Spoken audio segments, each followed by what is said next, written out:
இது அஸ்வதி நைட்டிஸ் வழங்கும் black sheeps அன்புள்ள தலைவருக்கு. Title sponsor Aswathi nighties, presented by Anuj styles மற்றும் Sairam group of institutions, co presented by சௌபாக்யா வெட் கிரைண்டர் மற்றும் Challani jewellery mart, powered by SS Genius International Nursery and Primary School, Sembakkam, Chennai.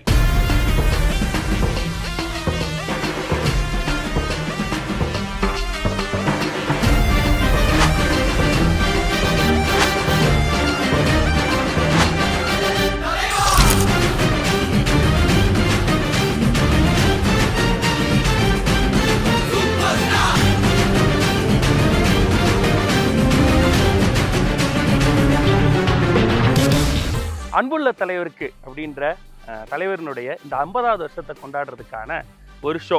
50 நாட்கள் தினமும் 1 மணி நேரத்துக்கும் மேல தலைவரை பத்தி வேற வேற விஷயங்களை பேச போறோம், நிறைய சந்தோஷமான பகிர்வுகளை கொடுக்க போறோம். அப்படின்றப்ப இதை நமக்காகவே இந்த காரை ரேப் பண்ணி கொடுத்த தம்பி விஸ்வாவோட கார்ல ஆரம்பிக்கலான்னு ஃபர்ஸ்ட் முடிவு பண்ணோம். அடுத்து சரி ஏற்காடு வரோம், நல்ல இடம், செம்மையா இருக்கும் லொக்கேஷன், ஸோ இந்த இடத்துல இந்த காரோட ஆரம்பிக்கலாம் அப்படின்னு முடிவு பண்ணோம். இது ரெண்டும் நாங்க முடிவு பண்ணது. ஆனா இன்னைக்கு இதனுடைய ஃபர்ஸ்ட் ஷாட் இங்க ஏற்காடுல இருக்க அண்ணாமலையார் சந்நிதியில் வைக்கணும் அப்படின்றது கனெக்ட். இதுதான் தலைவரோட கனெக்ட். இது நாங்கள் எதிர்பார்க்கவே இல்லை. இப்படி தான் நிறைய கனெக்ட், நிறைய மிராக்கிள்ஸ். தலைவரை பற்றி பேசுறதுக்கு எக்கச்சக்கமான விஷயங்கள். தலைவர் ஃபேன்ஸ் தயாராகிட்டே இருக்காங்க. அடுத்த 50 நாளும் நாங்கள் பேச போகிறது இல்லை, நாம பேச போகிறோம், கொண்டாட போகிறோம். வாங்க ஃபர்ஸ்ட் எபிசோட் ஆஃப் அன்புள்ள தலைவருக்குள்ள பா.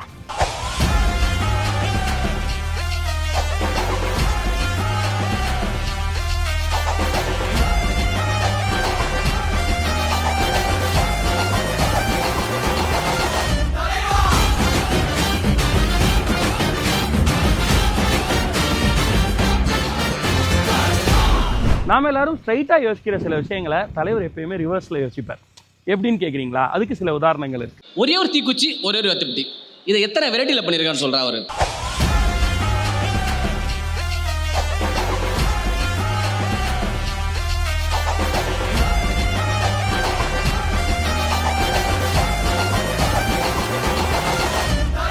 இது எங்க பிடிச்சாரு, எப்படி பண்றாரு, எதுவுமே புரியல, அவ்வளவு சூப்பரா இருக்கும். இப்படி தலைவர் படத்துல இருக்கக்கூடிய சுவாரஸ்யமான தகவல்கள், ட்ரிவியாக்களை தொகுத்து வழங்குறதுக்காக பாலா அண்ணன் தயாரா இருக்காரு.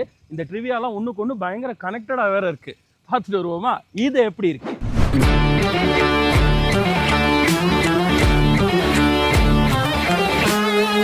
2025ஆம் ஆண்டு இப்போ இதே மாதிரி 50 ஆண்டுகளுக்கு முன்னால் 1975 இதே ஆகஸ்ட் மாதத்தில் தமிழ் சினிமாவுக்கு அறிமுகமானவர் தான் சூப்பர் ஸ்டார் ரஜினிகாந்த் அவர்கள்.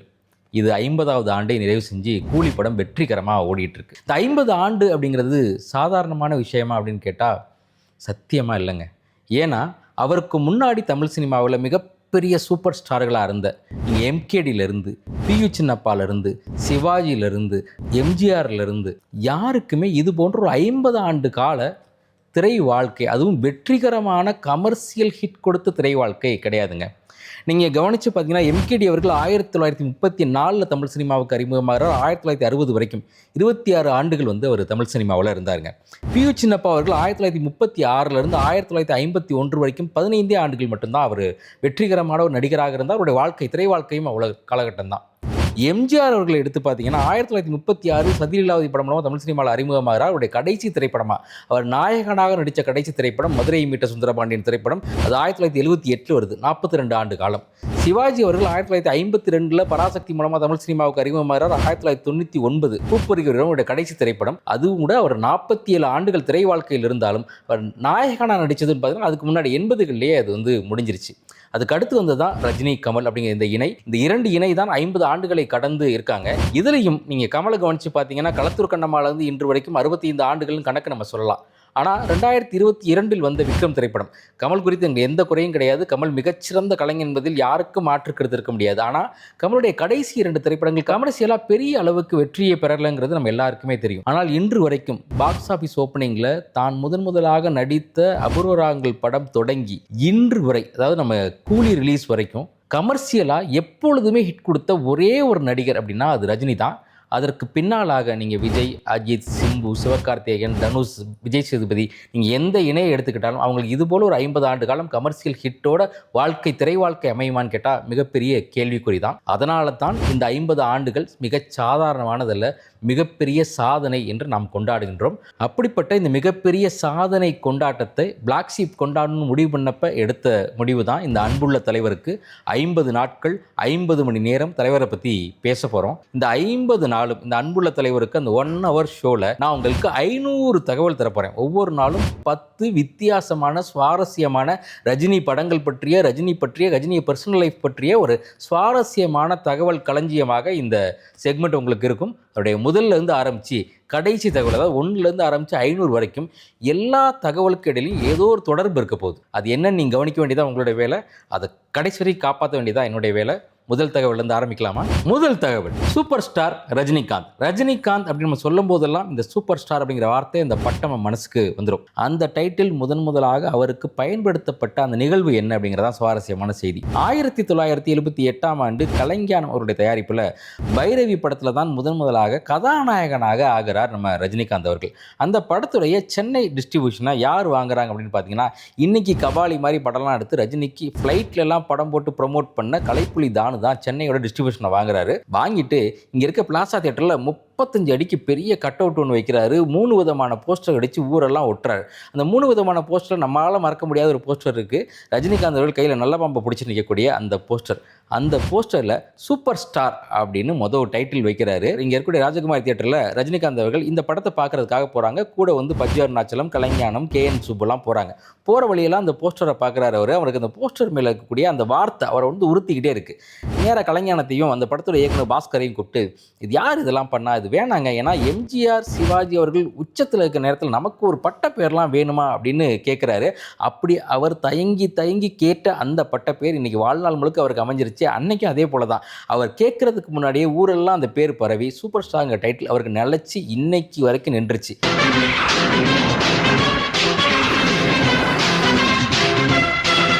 இப்படிப்பட்ட அந்த சூப்பர் ஸ்டார் பட்டத்தை கொடுத்த அந்த பைரவி படத்தை தயாரித்த கலைஞானத்துக்கு ரஜினி சார் என்ன செஞ்சார் அப்படிங்கிறது தான் 2வது தகவல். நான் சொன்னேன் இல்லைங்களா, பைரவி படம் மூலமாக தன்னை ஹீரோவாக அறிமுகப்படுத்தின தயாரிப்பாளர் கலைஞானத்துக்கு ரஜினி செய்த உதவி என்ன அப்படின்னு சொல்லி ரீசெண்டாக ஒரு யூடியூப் வீடியோ நம்ம எல்லாருக்கும் தெரிஞ்சிருக்கும். நிகழ்வில் சிவகுமார் அவர்கள் கலைஞானத்துக்கு ரஜினி ஒரு உதவி பண்ணணும், முக்கியமாக வீடு கட்டி கொடுக்கணும்னு சொல்ல, அதுக்கப்புறம் ரஜினிகாந்த் அவர்கள் அதை செய்தும் கொடுத்தார். நம்ம எல்லாருக்கும் அது தெரியும்.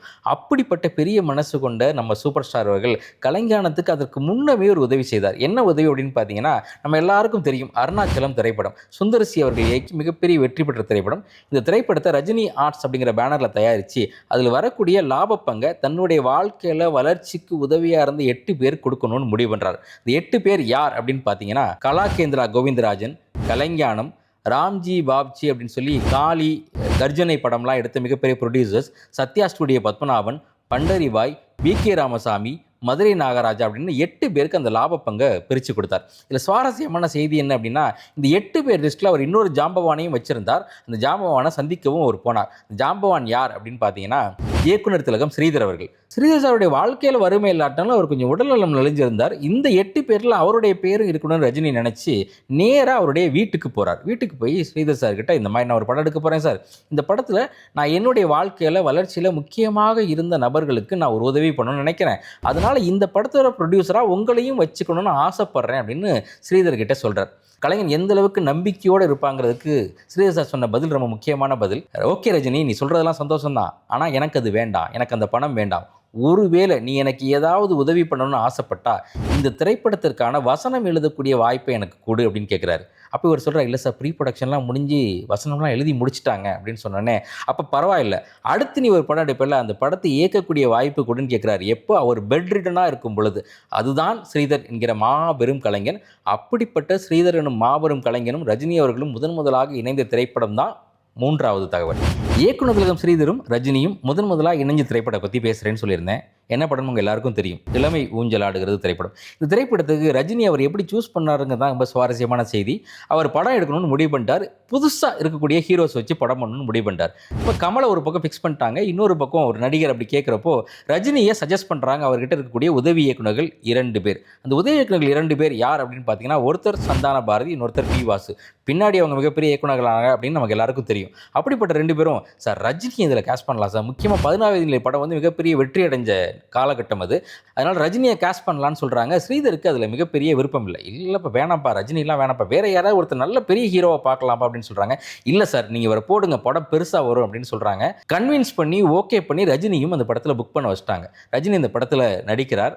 ரொம்ப முக்கியமான செய்தி, ரஜினி நடிக்க ஆரம்பித்து ஷூட்டிங் ஸ்பாட்டில் வந்து நடிக்க ஆரம்பித்ததுக்கப்புறம் ஸ்ரீதர் சொல்கிறாரு, ஏய் அவன் என்னையா நடிக்கிறானா இல்லை சர்க்கஸ் ஆயா, எதுக்கியா இவ்வளோ வேகமாக பேசுகிறான், இவ்வளோ வேகமாக நடக்கிறான், நான் என்ன ஷூட் பண்ணுறேன்னா அது சர்க்கஸ் ஆயான்னு சொல்லி கோபப்படுறாரு என்னுடைய உதவி இயக்குனரான யார்கிட்ட, சந்தனபாரிகிட்டையும் வாசுகிட்டையும். நீங்கள் தானே ஏன் சஜஸ்ட் பண்ணீங்க, அவன் பாரு எப்படி பண்ணுறான் அப்படின்னு கேட்டப்போ இவங்களுக்கு என்ன செய்யன்னு தெரியல. இவங்க ஒரு ஓரமாக நின்று அந்த வேகத்தை ரசிச்சிட்டு இருக்காங்க. அப்போ அவர் கேட்குறாரு, நீங்கள் 2 பேரும் டைரக்ட் பண்ண வந்தீங்களா இல்லை நடிக்க வந்தீங்களா, அவங்களே பார்த்துக்கிட்டே இருக்கீங்கன்னு சொல்லி. இல்லை சார், அது எவ்வளோ அழகாக இருக்குன்னு பார்த்து ரசிச்சிட்டு இருக்கோம் சார்னு சொல்லி சந்தான பாரதியும் பி வாசுவும் ரஜினியை ரசித்து நம்ம ஸ்ரீதர் கிட்ட திட்டும் வாங்குறாங்க. இருந்தாலும் ஷூட்டிங்லாம் போது அவருடைய வேகம் வந்து உண்மையாகவே சொல்ல போனால் ஸ்ரீதருக்கு பிடிக்கல.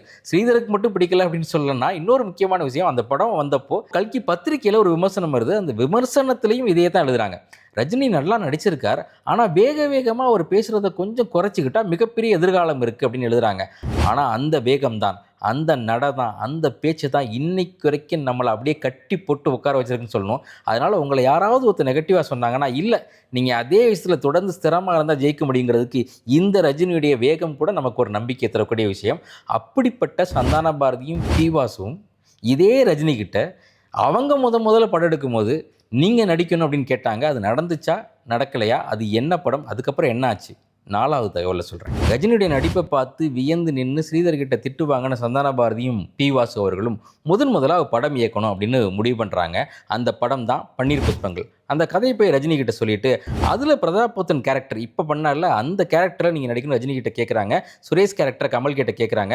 ஆனால் அதே நேரத்தில் ரஜினி அவர்கள் அவருடைய இயக்குனர், அதாவது சந்தான பாரதி பி வாசுடைய இயக்குனரான ஸ்ரீதருக்கு ஒரு கால் ஷீட் கொடுத்துருக்காரு. அதனால் என்னால் நடிக்க முடியாது தம்பி, இருந்தாலும் பரவாயில்ல, உங்கள் 2 பேருக்கும் நான் ஒரு உதவி செய்யணும்னு ஆசைப்பட்றேன், என்னோட ரூமில் இருந்து நீங்கள் இந்த கதையெல்லாம் எழுதுங்க, ஏன்னா என்ன முதல்ல கொண்டு போய் ஸ்ரீதர் சார்ட்ட சேர்த்து விட்டதே நீங்கள் தான் அப்படின்னு சொல்லி அந்த நன்றி கடனாக அவருக்கான அந்த படத்துக்கான ப்ரீ ப்ரொடக்ஷனில் எல்லா உதவிகளையும் ரஜினி அவர்கள் செஞ்சுருக்காங்க.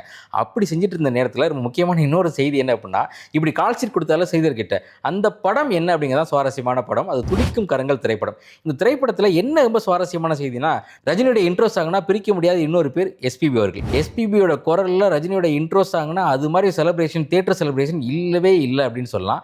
அப்படிப்பட்ட எஸ்பிபி அவர்கள் இசையமைத்த திரைப்படம், ரஜினிக்காக இசையமைத்த திரைப்படம் தான் இந்த துடிக்கும் கரங்கள் திரைப்படம். ஸ்ரீதர் இயக்கத்தில் எஸ்பிபி இசையமைக்க ரஜினி நடித்த திரைப்படம் துடிக்கும் கரங்கள் திரைப்படம். ஆக்சுவலாக ஸ்ரீதர் போய் கேட்குறப்போ அதுக்கு முன்னாடி தெலுங்குல எஸ்பிபி அவர்கள் சில படங்கள் மியூசிக் பண்ணியிருக்காரு. ஸ்ரீதர் போய் இந்த மாதிரி ரஜினி வச்சு நான் படம் பண்ணுறேன், நீங்கள் மியூசிக் பண்ணணும் அப்படின்னு கேட்டப்போ, இல்லை சார் நான் மியூசிக் பண்ணால் கேஆர்ஜி சார் ப்ரொடக்ஷனில் மட்டும்தான் பண்ணுவேன், ஏன்னா அவருக்கு அப்படி ஒரு வாக்குறுதி கொடுத்துருக்கேன்னு சொல்ல, இதனால் என்ன கேஆர்ஜிட்டே ப்ரொடியூஸ் பண்ணுறேன்னு சொல்லி கேஆர்ஜியை போய் மீட் பண்ணி அவரை ப்ரொடக்ஷனுக்கு மாற்றி எஸ்பிபி அவர்கள் இசையமைக்க ரஜினி நடித்த திரைப்படம் துடிக்கும் கரங்கள் திரைப்படம்.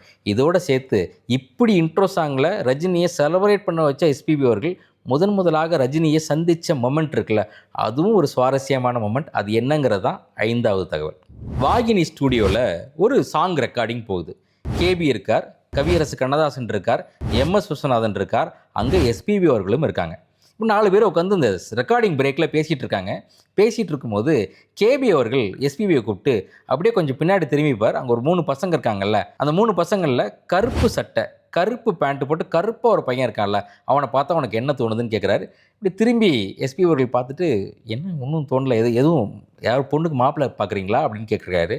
அதெல்லாம் இல்லை, அவனை பார்த்தா உனக்கு என்ன தோணுது அப்படின்னே அவர் இன்னும் பெருசாக தோணலை அப்படின்னே அவர் சொன்னாராம், watch my lips mark my words, இவன் ஒரு நாள் தமிழ் சினிமாவை ஆளுவான் அப்படின்னு சொன்னாராம். அப்படி முதலாக ரஜினியை எஸ்பிபிக்கு அறிமுகப்படுத்தி இப்படி ஒரு வார்த்தையை சொல்லி அறிமுகப்படுத்தி வைத்தது கே பாலச்சந்தர் அவர்கள். அவர்தான் அந்த கருப்பு சட்டை கருப்பு பேண்ட்டு கருப்பு பையன்தான் சூப்பர் ஸ்டார் ரஜினிகாந்த் அவர்கள். பின்னாடி ரஜினிகாந்த் மிகப்பெரிய சூப்பர் ஸ்டாராக மாறாரு. அவருக்கு எஸ்பிபி எக்கச்சக்கமான இன்ட்ரோ சாங் பாடுறாரு. ஆனால் அவங்களுடைய முதல் அறிமுகம் இப்படித்தான் நிகழ்ந்துச்சு. அந்த ரெக்கார்டிங் எந்த படத்துக்காக நடந்தது அப்படின்னா, அபூர்வ ராகங்கள் திரைப்படம். இன்றைக்கி நம்ம 50 ஆண்டுன்னு பேசிகிட்டு இருக்கோம் இல்லைங்களா, அந்த 50 ஆண்டுடைய முதல் திரைப்படம். அதை பற்றி தான் 6வது தகவல். எஸ்பிபி கிட்ட கேபி அவர்கள் இந்த பையன் பாரு மிகப்பெரிய நடிகராக வருவான்னு சொன்னால் அந்த song recording, Apoorva Raagangal song recording அப்படின்னு சொன்ன இல்லைங்களா, அந்த திரைப்படம்.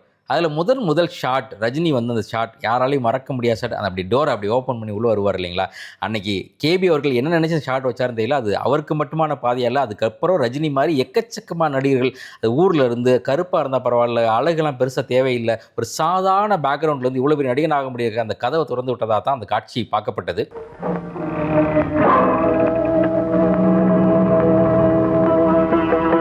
அது நீங்கள் நல்லா கவனித்து பார்த்தீங்கன்னா ரஜினி உள்ளே என்ட்ரு ஆகும்போது அப்படி ஸ்க்ரீனில் சுருதி பேதம் அப்படின்னு ஒரு வார்த்தை ஒன்று போடுவாங்க. சுருதி பேதம் அப்படின்னா என்ன அப்படின்னா, நீங்கள் ஸ்வரம் இருக்குல்ல, ஸ்வரத்தில் ஒரு சின்ன பிச் ஷிஃப்ட் நடந்தால், டெக்னிக்கலி அது கரெக்டாக இருக்கணும், அதில் ஒரு சின்ன பிச் ஷிஃப்ட் நடந்தால் அதுதான் சுருதி பேதம் அப்படின்னு சொல்லுவாங்க. உண்மையிலேயே தமிழ் சினிமாவுடைய இப்படி தான் அப்படி இந்த ட்ராக் போயிட்டுருக்கு அப்படின்னா அதை கொஞ்சம் மாற்றி மிகப்பெரிய புது பாதையை உருவாக்குனதில் ரஜினிக்கு மிகப்பெரிய இடம் உண்டு. அதைத்தான் கேபி அவர்கள் முன்னமே கணிச்சு சுருதி பேதம்னு போட்டாரா அப்படின்னு நமக்கு தோணக்கூடிய விஷயங்க. அந்த படத்தில் நடிக்கும் பொழுது ரஜினிக்கு பெருசாக ஆக்டிங் வரல. முக்கியமாக இந்த டோர் ஓப்பனிங் ஷாட் கூட ஒரே டேக்கில் எடுக்கலைங்க, 6 டேக் ஆயிருக்கு. 6 டேக் அப்புறம் தான் டேக் ஓகே ஆயிருக்கு. அந்த படத்தில் நடிக்கும்போது அவருக்கு நிறைய திட்டு வாங்கிட்டே இருக்காரு கேபிட்ட, அவருக்கு சரியாக பண்ண வரல. அப்போ நாகேஷ் சார் அவரை கூப்பிட்டு, டேய் சிவாஜி, பெருசாக வருத்தெல்லாம் படாதடா, உனக்கு நான் ஒரு சின்ன டிப்ஸ் சொல்கிறேன், கேபி என்ன பண்ணுறாரோ அதில் 50% பண்ணிடு, உடனே ஓகே சொல்லிடுவார் அப்படின்னு சொல்லி, அப்புறம் அதை பிடிச்சி அந்த நூல் பிடிச்சி அந்த படம் முழுக்க நடித்து முடித்தாராம். படம் வெளிவந்து வெற்றிகரமாக ஓடுது. அந்த படத்தை பார்க்குறதுக்காக டி நகரில் இப்போ கூலி ரிலீஸ் ஆகிருக்குல்ல அதே கிருஷ்ணவேணி தியேட்டரில் அன்னைக்கு படம் பார்க்க போகிறார் ரஜினி அவர்கள். போய் டிக்கெட் வாங்கிட்டு வெளியில் வெயிட் பண்ணுறாரு. வெளியில் வெயிட் பண்ணுறப்போ ஒரு 10 வயசு சின்ன பொண்ணு அவரை பார்த்து, நீங்கள் இந்த படத்தில் நடிச்சிருக்கீங்கல்ல அப்படின்னு கேட்டோடனே முதல் அங்கீகாரம் ஒரு ரசிகேட் வந்து அவருக்கு அப்போ தான் கிடைக்கிது. அவர் இப்போயும் சொல்கிறார், அவங்க வந்து அந்த பொண்ணு தான் என்னுடைய முதல் ஃபேன் அப்படின்னு சொல்லி. அப்படி ஒரு ஃபேன், அப்படி ஒரு சின்ன பொண்ணு ஃபேனாக இருந்ததுலேருந்து ஆரம்பித்து இன்றைக்கி கோடிக்கணக்கான ஃபேன்ஸ் இருக்காங்க நம்ம தலைவருக்கு. இந்த படத்தில் இன்னொரு சுவாரஸ்யமான சம்பவம் நடந்ததுங்க. இந்த படம் 100 நாள் ஓடிடுச்சு. அந்த 100 நாள் வெற்றிக்காக மிகப்பெரிய விழாவுன்னு எடுக்கிறாங்க. அதில் நடித்த நடிகர்களுக்கு டெக்னீஷியனுக்குலாம் சீல்டு கொடுக்கறதுக்காக அப்போது முதலமைச்சராக இருந்த கலைஞர் கருணாநிதி அவர்கள் விழாவுக்கு வராருங்க. வந்து கேபி அவர்களுக்கு, ஸ்ரீவித்யாவுக்கு, கமலஹாசனுக்குலாம் சீல்டு கொடுத்துட்டு அவர் அவசர வேலையாக கிளம்பிடுறாரு. சீல்டு வாங்க போகிறோங்கிற சந்தோஷத்தில் ரஜினி அவர்கள் அவருடைய கண்டக்டர் ஃப்ரெண்ட்ஸ் எல்லாம் கூப்பிட்டு வந்திருக்காரு விழாவுக்கு. கலைஞர் கையில் சீல்டு வாங்க போகிறோம் அப்படின்னு அந்த சந்தோஷம் ஆனால் டக்குன்னு கொஞ்சம் குறைஞ்சிருச்சு. காரணம், ரஜினிக்கு சீல்டு கொடுக்கறதுக்கு முன்னாடியே கலைஞர் அவர்கள் விழா விட்டு கிளம்பிட்டார். அப்போ ரஜினி ஃப்ரெண்ட்ஸ் கிட்டலாம் சொன்னாராம், என்னைக்காவது ஒரு நாள் இதே கலைஞர்கிட்ட நான் சீல்டு வாங்குவேன் அப்படின்னு சொல்லி. அப்படி அவர் எடுத்த சபதம் நிறைவேறிச்சு. அது என்ன படம் அப்படிங்கிறது தான் 7வது தகவல். இதே கலைஞர்கிட்ட நான் கண்டிப்பாக வெற்றி விழாவில் கேடயம் வாங்குவேன் அப்படின்னு சொல்லி. அப்படி அந்த வாய்ப்பு அவருக்கு அமைஞ்சது 15 ஆண்டுகள் கழித்து. அது என்ன திரைப்படம் அப்படின்னு பார்த்தீங்கன்னா, ராஜாதி ராஜா திரைப்படம். ரஜினி அவர்கள் தன்னுடைய வளர்ச்சிக்கு யாரெல்லாம் முக்கியமாக இருந்தாங்களோ அவங்க எல்லாரையும் ப்ரொடியூசர் ஆக்கி அழகு பார்த்தவர். அப்படி இந்த படத்தோட ப்ரொடியூசர் யார் அப்படின்னு பார்த்தீங்கன்னா, ரஜினிக்கு முத்தான பாட்டு மூலமாக மிகப்பெரிய வளர்ச்சியை கொடுத்த இசைஞானி இளையராஜா அவர்களுடைய ப்ரொடக்ஷனில், பாவலர் கிரியேஷன் ப்ரொடக்ஷனில் எடுக்கப்பட்ட படம் தான் ராஜாதி ராஜா திரைப்படம். இந்த ராஜாதி ராஜா திரைப்படத்தை இயக்குனது ஆர் சுந்தரராஜன் அவர்கள். அவர் முதலாக அம்மன் கோவில் கிழக்காலை படத்திலே, அதாவது விஜயகாந்த் நடித்த அம்மன் கோவில் கிழக்காலை படத்திலேயே ஹீரோவாக ரஜினியை தான் ட்ரை பண்ணுறாரு. அப்போ அந்த வாய்ப்பு அமையலை. இப்போ பஞ்சவர்ணாச்சலத்தை ஒரு முறை பார்க்க போகிறார் சுந்தரராஜன் அவர்கள். அப்போ பஞ்சவர்ணாச்சலம் கொஞ்சம் டென்ஷனாக இருந்திருக்காரு. அப்போ சுந்தரராஜன் அவர்கிட்ட கேட்குறாரு, என்ன டென்ஷன் அப்படின்னா, ஒன்றும் இல்லை, இப்போ இளையராஜா ப்ரொடக்ஷனில் ரஜினி ஒரு கால் ஷீட் கொடுத்துட்டாரு, எஸ்பி முத்துராமன் டைரக்ஷனில் படம் பண்ணணும், கதை சிக்க மாட்டேங்குது அப்படின்னு சொன்ன உடனே சுந்தரராஜன் அவர்கள், என்கிட்ட ஒரு ஒன்லைன் இருக்குது கேட்குறீங்களா அப்படின்னு சொல்லி இந்த ராஜாதி ராஜா கதையை சொல்கிறார். பஞ்சுக்கு அந்த கதை ரொம்ப பிடிச்சி போச்சு. ரஜினிகிட்ட சொல்கிறாங்க, ரஜினி ஓகே சொல்கிறாரு. ரஜினி நைட்டு முழுக்க யோசிச்சுட்டு அடுத்த நாள் காலையில் பஞ்சு சாருக்கு ஃபோன் பண்ணி, சார் கதை ரொம்ப நல்லா இருக்குது, ஆனால் இது எஸ்பிஎம் சார் டைரக்ட் பண்ணுறதை விட கதை சொன்ன சுந்தரராஜனே டைரக்ட் பண்ணால் நல்லாயிருக்கும் அப்படின்னு சொன்னோன்னே எஸ்பிஎம் கிட்டையும் சொல்லி இந்த வாய்ப்பு சுந்தரராஜன் சாருக்கு வருது.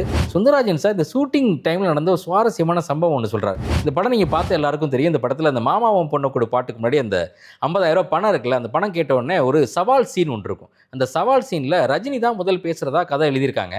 ஆனால் ரஜினி சொன்னாரா, இல்லை சார், இந்த இடத்துல எங்கள் அம்மா இதை பேசினா தான் கரெக்டாக இருக்கும் அப்படின்னு டைலாகை ஷிஃப்ட் பண்ணி அந்த படத்தில் சவால், என் பையன் கொண்டு வந்து கொடுப்பான்டா 50,000 பொண்ணை கட்டிக்குவானுங்க சவாலை யார் விடுவாங்கன்னா ரஜினியுடைய அம்மா கேரக்டர் விடுவாங்க. அந்த அளவுக்கு திரைப்படத்தில் அம்மா கேரக்டருக்கு இம்பார்ட்டன்ஸ் கொடுத்த ரஜினியுடைய சுய வாழ்க்கையில் அம்மா இல்லைங்கிறதான் மிகப்பெரிய சோகம். அவருடைய 7 வயதிலேயே அவங்க அம்மாவான ராம்பாய் அவர்கள் இறந்துட்டாங்க.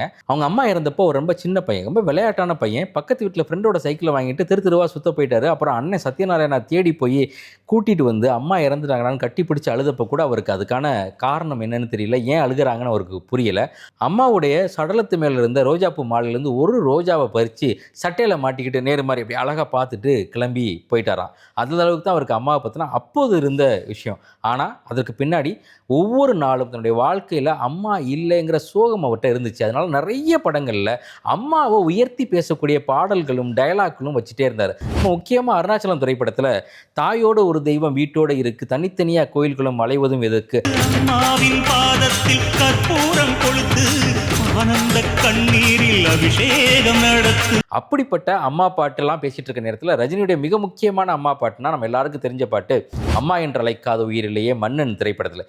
இந்த பாட்டு திருச்சியில் ஒரு ஐயப்பன் கோயிலில் தமிழகம் முழுக்க இல்லைங்க, இந்தியா முழுக்க இருக்கக்கூடிய கோயில்களில் அம்மாவுக்கு சன்னதி இருக்கக்கூடிய ஒரே கோயில் இந்த திருச்சி ஐயப்பன் டெம்பிள் தான். அங்கே நீங்கள் போனீங்கன்னா அந்த அம்மா சன்னதிக்கு பக்கத்தில் ஒரு சின்ன டேப் ரெக்கார்டு, ஒரு சின்ன சுவிட்ச் இருக்கும். சுவிட்சை நீங்கள் ஆன் பண்ணீங்கன்னா இந்த அம்மா என்று அழைக்காத பாட்டு பாடும் ஜேசுதாஸுடைய குரலில். அம்மா என்றழைக்காத உயிரில்லையே. இப்படி அம்மாவை உயர்த்தி பிடிச்ச அந்த வரிகளை, வாலி எழுதின வரிகளை கோயிலில் வைக்கக்கூடிய அளவுக்கு இருக்கு இல்லைங்களா? இப்படிப்பட்ட அந்த மன்னன் படம் பற்றி தான் நம்மளுடைய 9வது தகவல். மன்னன் திரைப்படம் பி.வா. அவர்கள் இயக்கி மிகப்பெரிய வெற்றி பெற்ற திரைப்படம். இந்த திரைப்படத்தில் நம்மளாம் ரசித்த மிக முக்கியமான அந்த காமெடி சீக்வன்ஸ் கவுண்டமணி அவர்களோடு. ரஜினிக்கும் கவுண்டமணிக்குமான முதல் நட்பு எங்கே ஆரம்பிச்சது அப்படின்னு பார்த்தீங்கன்னா, திரை நட்பு 16 வயதினர் படத்தில் பற்ற வச்சுட்டியே பரட்ட அப்படிங்கிற அந்த டைலாக் நம்ம யாரையும் மறக்க முடியாது. கவுண்டமணி அவர்கள் ரஜினியை பார்த்து சொல்லக்கூடிய விஷயம். இந்த ஷோவுடைய இந்த செக்மெண்ட்டோடைய டைட்டிலான இது எப்படி இருக்குக்கு ஈக்குவலான ஒரு டயலாக் தான் இந்த பத்த வச்சிட்டியே பரட்ட அப்படிங்கிற இது எப்படி இருக்கு. அதுக்கப்புறம் வந்து மிஸ்டர் பாத் படத்தில் 2 பேரும் ஈக்குவலாக பண்ணியிருப்பாங்க. இருந்தாலும் உங்களுடைய உச்சம் அப்படின்னு சொன்னால் அது மன்னன் திரைப்படம் அப்படின்னு சொல்லலாம். முக்கியமாக அந்த தியேட்டர் காட்சி யாராலையும் மறக்க முடியாத காட்சி.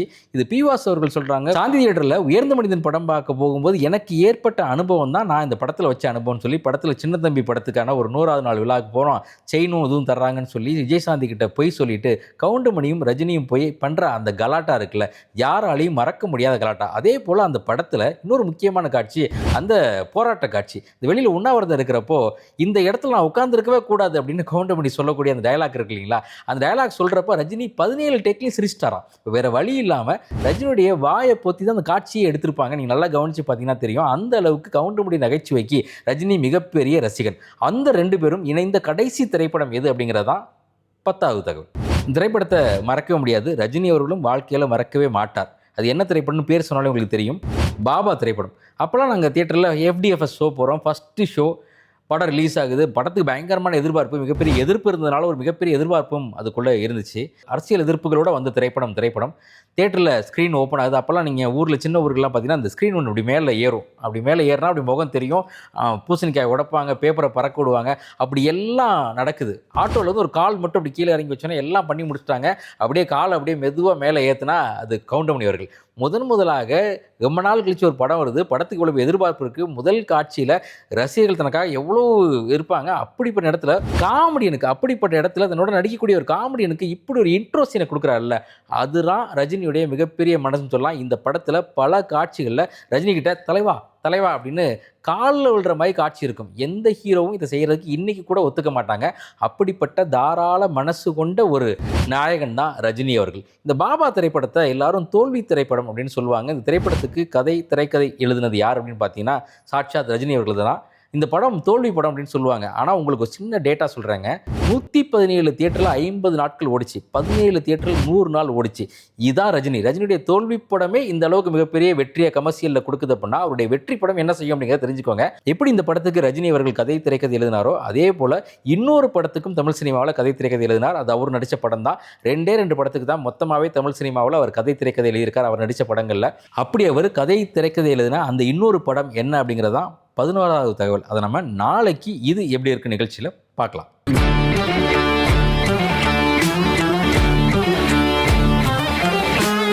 இப்படி ஒரு காரில் மேலே உட்காரணுன்றப்ப அது வந்து காருக்கும் ரிஸ்க்கு, எனக்கும் ரிஸ்க். ஆனால் இதை பண்ணணும்னு தோன்றது தலைவருக்கா. இப்படி தாங்க தலைவருடைய ஃபேன்ஸ் அவருக்காக என்ன வேணாலும் பண்ணுறதுக்கு தயாராக இருப்பாங்க. ஏன் அப்படி அவர் நம்ம லைஃப்பில் என்ன இம்பாக்டை கிரியேட் பண்ணுறாருன்னு எல்லா ரசிகர்களும் சொல்ல போகிற செக்மெண்ட் தான் எனிதிங் ஃபார் தலைவர்.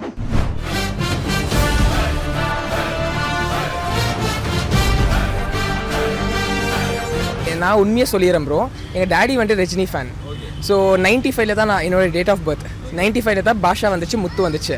ஸோ எங்கள் டேடி எங்கள் மம்மி ப்ரெக்னெண்ட்டாக இருக்கும் போதே எனக்கு கூட்டின்னு போயிட்டார். ஸோ சின்ன வயசுலேருந்தே அந்த ரஜினி வெரியன் அப்படின்ட்டு மாறிட்டேன். இப்போ எந்த ஆடியோ லான்ச் இருந்தாலும் நாங்கள் 2 பேர் இருப்போம். அந்த ஆடியோ லான்ச் நம்ம 2 பேர் கூட 25 பேர் வருவோம் இருக்காங்க. நம்ம ஒரு சின்ன பேனர், நம்மளால முடிஞ்ச டிஷர்ட்ஸ், புல்லோவர்ஸ், இதுக்காக தான் பண்ணோம். தலைவருக்கு 75 வயசு ஆயிருச்சு.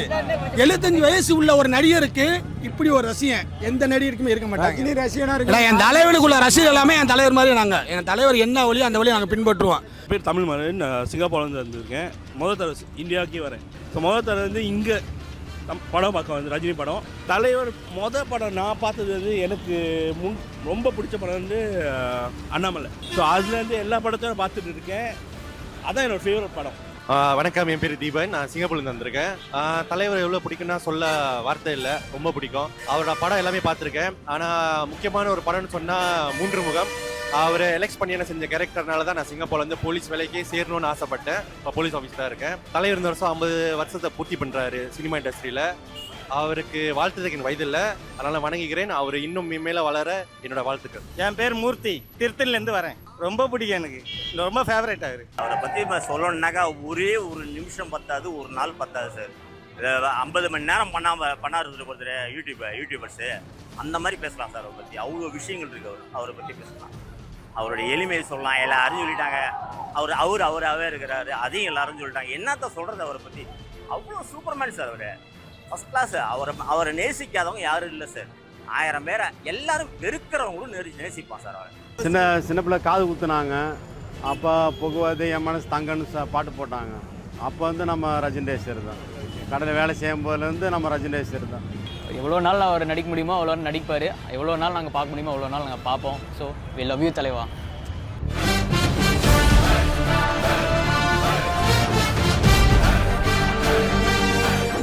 செய்கிற தொழிலில் உண்மையாக உழைச்சி ஜெயிச்சா அவங்க அந்த தொழிலில் சூப்பர் ஸ்டார் தான். அதுலேயும் ஒரு சூப்பர் ஸ்டார் ஃபேன் தொழில் ஆரம்பிக்கும் போது அதில் நேர்மையும் நேர்த்தியும் அடர்த்தியாக இருக்கும். அப்படி பிஸ்னஸில் ஜெயிச்ச சூப்பர் ஸ்டார் ஃபேன்ஸ் நம்ம கூட பேச போகிற இந்த செக்மெண்ட் தான் தலைவர் வழி.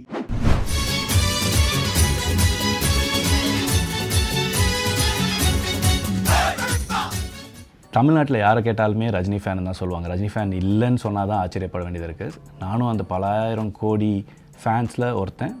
என் பேர் Aravind Parthiban, CEO of super apps. நாங்கள் ஒரு சாஃப்ட்வேர் கம்பெனி, இந்தியாவிலையும் யூஎஸ்லேயும் கம்பெனி வச்சு ரன் பண்ணியிருக்கோம். ஒரு 200 பேர் இங்கே வேலை செய்கிறாங்க.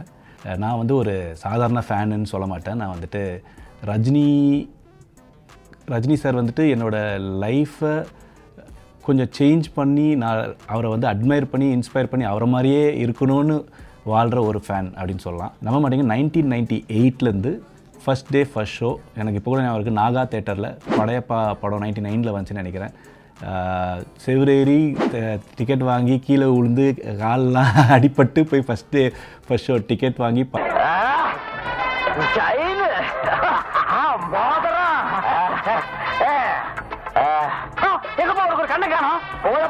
இன்னைக்கு வரைக்கும் அது மிஸ் பண்ணது கிடையாது. கிட்டத்தட்ட வந்து 25 வருஷம் ஆகிடுச்சு. 25 வருஷமும் வந்துட்டு ஒரு தேட்டரே புக் பண்ணி எம்ப்ளாயீஸ்லாம் கூப்பிட்டு போகிறதுலேருந்து, இந்த வாட்டி நான் வந்துட்டு யூஎஸில் இருந்தேன். யூஎஸில் இருந்துட்டு எப்போ நான் பார்க்க முடியல, எப்பவுமே ரோஹினி தேட்டரில் போய் பார்ப்போம். ஃபஸ்ட் டே ஃபஸ்ட் ஷோ பார்த்தே ஆகணும்னு சொல்லிட்டு சாண்டியாகோவுக்கு போயிட்டு அங்கே ஒரு 30 மைல் தூரம் போய் first day first show night 9 மணிக்கு அங்கே போய் பார்த்தோம். ஸோ அந்த மாதிரி ஒரு தீவிரமான ஃபேன்.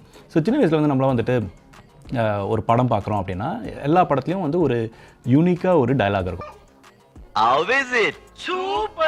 என்ன டயலாக்னா வந்து ஹவு இஸ் இட் அப்படின்னு வர, இல்லாட்டி ஒரு இப்படி ஒரு சல்யூட் அடிப்பார், இல்லாட்டி துண்டை இப்படி இப்படி போட்டு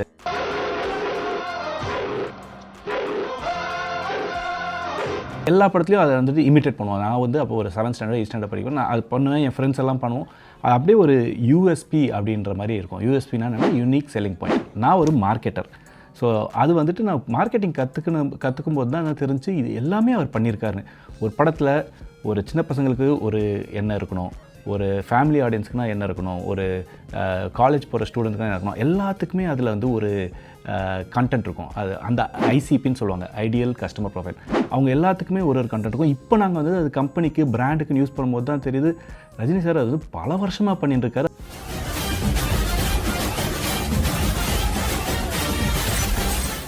நாங்கள் அப்படியே யூஸ் பண்ணி இது நாங்கள் எங்கள் பிராண்டுக்கு அதுக்கேற்ற மாதிரி அந்த ஆர்ச் டைப், இப்போ ஆர்ச் டைப் அப்படின்னு சொல்லுவாங்க. எங்களோட ஆர்ச் டைப் நாங்கள் என்ன சொல்லுவோம்னா ரஜினி சாரோட ஆர்ச் டைப் தான். ரஜினிகாந்த் சார் அவரோட ஸ்டைலில் தான் வந்துட்டு கம்பெனியோட பிராண்டு. இன்ஃபேக்ட் இன்னொரு விஷயம் சொல்லணும்னா எங்கள் கம்பெனி பிராண்டில் சூப்பர்னு ஒரு வேர்டு இருக்கணுன்றதுக்காக தான் சூப்பர் ஆப்ஷனே வந்து பேர் வச்சுருக்கோம். ஸோ அந்தளவுக்கு வந்துட்டு நாங்கள் வந்துட்டு ரஜினி சாரோட ஃபாலோவர்ஸ். இன்னும் ஒரு விஷயம் சொல்லணும் அப்படின்னா, நான் கம்பெனி ஆரம்பித்தப்போ இன்வெஸ்டர்ஸ்லாம் கேட்டாங்க உன்னோட விஷன் என்ன, மிஷன் என்ன அப்படின்னு. அது ஒரு கல்ச்சர் கோட் அப்படின்வாங்க. அது வந்துட்டு எம்ப்ளாயிஸ்க்கு எல்லாருக்குமே அதை சொல்லணும். அதை பேஸ் பண்ணி தான் எல்லாருமே அந்த ப்ராடக்ட் பில்ட் பண்ணுறதோ அதை விற்கிறதோ எது பண்ணாலும் அதை அந்த விஷன் வச்சு தான் பண்ணணும் அப்படின்னா.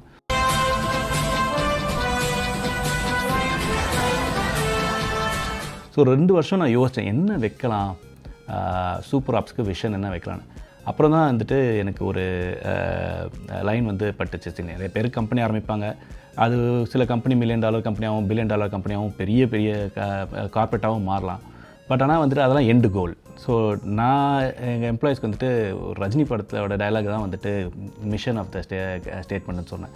பேட்ட படம் பார்த்துருக்கீங்களான்னு தெரில, அது வந்துட்டு ஒரு சமையல் சீனில் வந்துட்டு சொல்லுவார், எது செஞ்சாலும் ஒரு லவ்வோடு செய்யணும் அப்படின்னு சொல்லுவார். சமைக்கும் போது ஒரு லவ்வோடு சமைக்கணும்டா, அதான் பாதி ருசியை. அது வந்து எவ்வளோ ஒரு இம்பார்ட்டன்ட் விஷயம்னா, ஒரு நீங்கள் சாஃப்ட்வேர் பண்ணுறீங்களோ இல்லை ஒரு சின்ன பிளாக் எழுதுறீங்களோ, என்ன வேலை பண்ணாலும் நீங்கள் அதை லவ்வோடு பண்ணிங்கன்னா வந்துட்டு அது ஒன்றும் எக்ஸ்ட்ராவாக இருக்கும், அது வந்துட்டு நிறைய பேருக்கு ரீச் ஆகும். அந்த டிஃப்ரென்ஸ் அது சின்ன டயலாக் மாதிரி இருக்கும், பட் ஆனால் அது வந்துட்டு எவ்வளோ இம்பார்ட்டன்ட்னு எங்களோட கம்பெனியோட விஷனே வந்துட்டு அந்த ஸ்டேட்மெண்ட் தான் வச்சுருக்கோம். இன்ஃபேக்ட் அது வந்து எங்கள் கம்பெனியோட வால்ஸ்லாம் பார்த்தீங்கன்னா எல்லா இடத்துலையும் ஒரு ஸ்டேட்மெண்ட் போட்டு வச்சுருப்போம். எங்களோட கேஃப்டேரியாவில் வேறு எல்லாரும் வந்து உட்காந்து சாப்பிட்ற இடத்துல அது பெருசாக நாங்கள் வந்துட்டு பிரிண்ட் பண்ணி போட்டு வச்சுருக்கோம். இன்னும் ஒரு விஷயம் சொல்லணுன்னா, ரஜினி சார் இது வரைக்கும் நான் மீட் பண்ணதே கிடையாது. இனிமே வருத்தப்பட மாட்டேங்குது, நீ என்ன சொல்லுவியே, கிடைக்கிறது கிடைக்காம இருக்காது, கிடைக்காம இருக்கிறது கிடைக்காது. மீட் பண்ண ஆப்பர்ச்சுனிட்டி கிடைக்காமல என்னோட ரொம்ப க்ளோஸ் ஃப்ரெண்டு கிரிஷும் அவரோட க்ளோஸ் தான். சில பேர் கூப்பிட்ருக்காங்க, எனக்கு அவரோட மேனேஜர் தெரியும், போய் மீட் பண்ணுறீங்களான்னு. நான் வந்துட்டு யோசித்து பார்த்தேன், ஒரு நாளைக்கு ஒரு 100 பேர் போய் ரஜினி சாரை மீட் பண்ணுவாங்க. ஆனால் வந்துட்டு அவர் வந்துட்டு எல்லாரையும் மீட் பண்ணுறவங்க எல்லாரையும் ஞாபகத்தில் வச்சுருப்பாருன்னா கஷ்டம், அதுவும் கஷ்டம் தான் இல்லையா. நான் ஒரு பெரிய ஆள் ஆகிட்டு நான் ஒரு பர்சனாக போய் மீட் பண்ணும்போது அவர் என்னை ஞாபகத்தில் வச்சுருக்கணுன்றதுக்காக நான் வந்து இன்னும் மீட் பண்ணாமல் இருக்கேன்.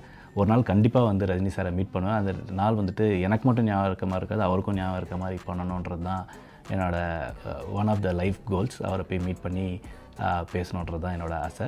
ஸோ இது நான் என் ஃப்ரெண்டுக்கு சொல்லியிருந்தேன், இந்த மாதிரி வந்து இதுதான் என்னோடய ரஜினி சாரை பார்த்து நான் இந்த மாதிரி பண்ணணும்னு சொன்னப்போ, நாங்கள் கம்பெனி ஃபஸ்ட்டு $1 மில்லியன் ரெவென்யூ அடித்தப்போ எனக்கு சர்ப்ரைஸ் பண்ணுறதுக்கு, நான் மீட் பண்ணல, அப்போ தான் மீட் பண்ணுவேன்னு சொன்னதுக்கு அவங்க போய் ரஜினி சாரை மீட் பண்ணி சைன் வாங்கி எங்களுக்காக காட் பிளஸ்ன்னு சொல்லி அமிச்ச அந்த போஸ்டர் தான். பட் கண்டிப்பாக சார் ஒரு நாள் உங்களை வந்து நாங்கள் மீட் பண்ணுவோம்.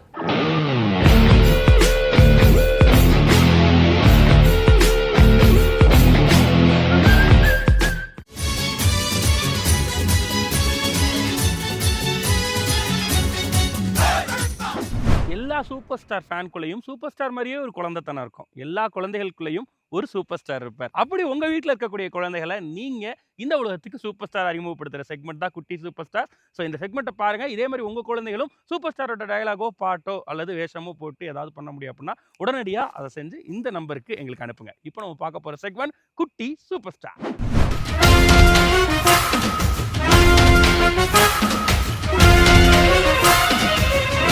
தமிழ் பணம் மறு வச்சுக்கிட்டு மேசைய முறுக்கிட்டு லுங்கியை கட்டிட்டு என் நம்பியாரு கப்பாளி சொன்னோனே புழுன்னு சொல்லு வேணுமா? அப்படி வந்து அந்த மாபாளி கப்பாளி நினைச்சாட கப்பாளிடா மகிழ்ச்சி.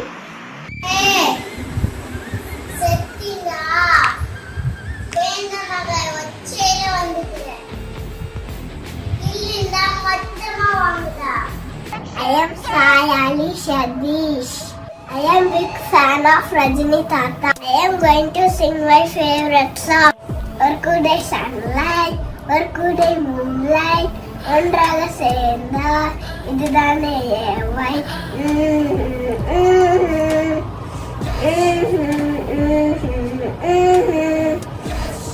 I love you Rajini Tata. நல்லா தெரிஞ்சுக்கோ, நல்ல ஆண்டவர் சோதிப்பா, நான் கைவிட மாட்டேன். கெட்டதுக்கு நிறைய கை.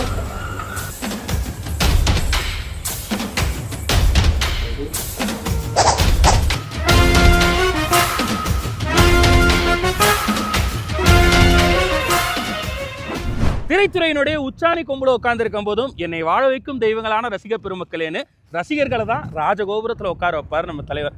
அப்படிப்பட்ட தலைவருக்கு சில ஃபேன்ஸ்லாம் அவங்களுடைய கதைகளை சொல்கிறப்ப பா என்ன ரசிகன்டா நீ அப்படின்னு நம்மளுக்கு சொல்ல தோணும்.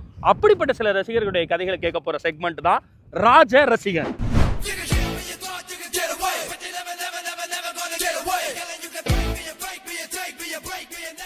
Hi, I'm Velvizhi.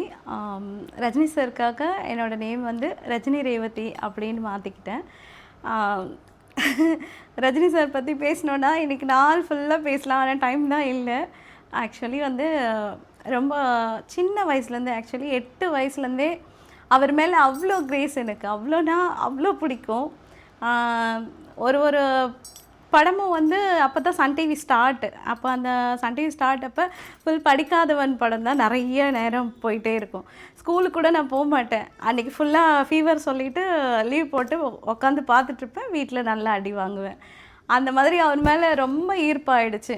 One time வந்து ராகவேந்திரர் படம் போட்டாங்க. அப்போ வந்து அவர் வந்து இறந்து போகிற சீன் வந்துச்சு, சமாதி கட்டுற சீனு. அந்த சீன்லாம் வரும்போது அவர் உண்மையாகவே சமாதி கட்டிட்டாங்க சொல்லிட்டு ஒரு 4 days 5 days அழுதுட்டு சாப்பிடாம அப்படி தான் இருந்தேன். அப்புறம் எங்கள் அப்பாவும் எங்கள் அம்மாவும் ரொம்ப சமாதானம் பண்ணாங்க. அது படத்துக்காக ஆக்குனாங்க, அதுக்கே அப்படி இருக்குன்னு சொல்லி அதுக்கப்புறம் வந்து அப்படி ஆயிடுச்சு. என்ன விஷயம்னா, ஃபஸ்ட்டு நான் சினிமாவில் பார்த்தது அண்ணாமலை.